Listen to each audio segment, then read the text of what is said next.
नमस्कार मित्रों, चंद्रकांत भट्ट। कभी खुशी कभी गम, कुछ पढ़ो, कुछ अच्छा सोचो और कुछ ऐसी चीज़ें जो आपको मालूम नहीं उसको बिना समझे जाने मत बोलो। जिसके पास ज्ञान है उसके पास जिस प्रकार का ज्ञान है उसके मुताबिक अगर आप बात करेंगे और आपके पास भी उसके मुताबिक ज्ञान होगा तो उसका मतलब होगा। बाकी दिमाग खाने से कुछ, मैं कभी सबको फ़ोन करता हूँ तब मुझे लगता है कि कभी गलत इंसानों के साथ भी मैं बात करता हूँ, मुझे दुख होता है लेकिन करता हूँ। मैंने एक आर्टिकल्स पढ़ा कि भूमिहार शब्द किसी भी प्राचीन धर्म ग्रंथ, शास्त्र या अभिलेखों में नहीं मिलता। इसका पहला उल्लेख 19वीं सदी में लगभग 1865 के आसपास ब्रिटिश अभिलेखों में मिलता है। यानी यह कोई प्राचीन वर्ण नहीं बल्कि एक आधुनिक जातीय पहचान है। देश में बहुत सारी पहचान हमने बनाई है। कोई ऊपर से भगवान, क्योंकि भगवान भी हमने ही बनाए हैं और भगवान का बिजनेस भी हमने कर दिया है।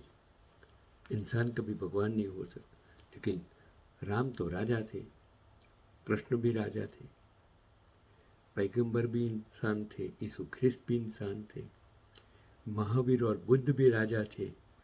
तो इनको भगवान किसने बनाया? आपने, मैंने नहीं। और उसका बिजनेस भी किसने किया? आपने। उसको धर्म से जुड़ा किसने? आपने। और धर्म के नाम धंधा भी किसने किया? आपने। और धर्म के नाम राजनीति किसने की? आपने, मैंने नहीं की। अभी मैं बात करता हूँ भूमिहर, यानी यह कोई प्राचीन वर्ण नहीं बल्कि एक आधुनिक जातीय पहचान है। आज भूमिहर खुद को अयाचक ब्राह्मण कहते हैं। मैं ब्राह्मण हूँ कर्म से, जन्म से।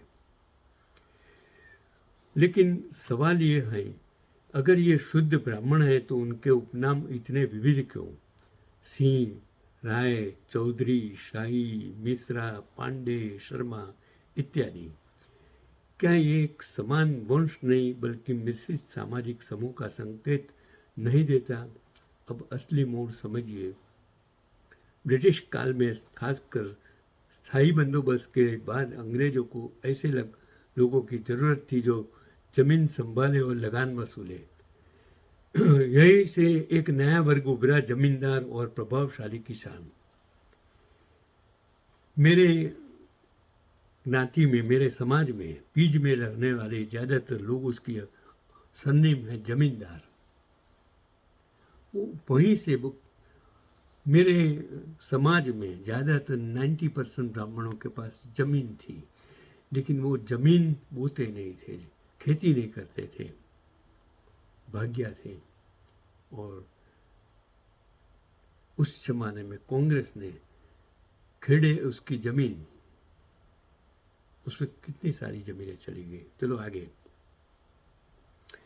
तो यह एक नया वर्ग उभरा, जमींदार और प्रभावशाली किसान। और इतिहासकार विलियम पिच के अनुसार गंगा के मैदानों में कई समूह, भूमिपति, सैन्य ब्राह्मण, ताकतवर किसान मिलकर एक नया पावर ब्लॉक बने, जो आगे चलकर वो पावर ब्लॉक भूमिहार कहलाया।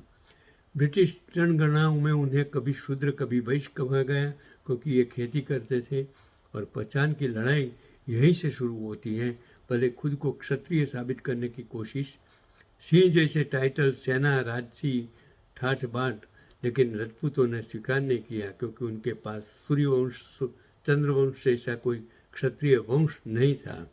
फिर ब्राह्मण होने का दावा यहाँ सहजानंद सरस्वती जैसे नेताओं ने तर्क दिया कि खेती करना ब्राह्मणत्व के खिलाफ नहीं है, लेकिन पारंपरिक ब्राह्मण मैथिल, सरयू पारीण ने भी उन्हें पूरी मान्यता नहीं दी, क्योंकि उनके अनुसार ब्राह्मण कभी खेती नहीं करते थे। अंत में परशुराम कनेक्शन भगवान परशुराम के से वंश जोड़ने की कोशिश की, जबकि ऐतिहासिक रूप से यह दावा ठोस आधार पर खड़ा नहीं होता, क्योंकि परशुराम ब्रह्मचारी रहे जिनके वंश का होना असंभव है।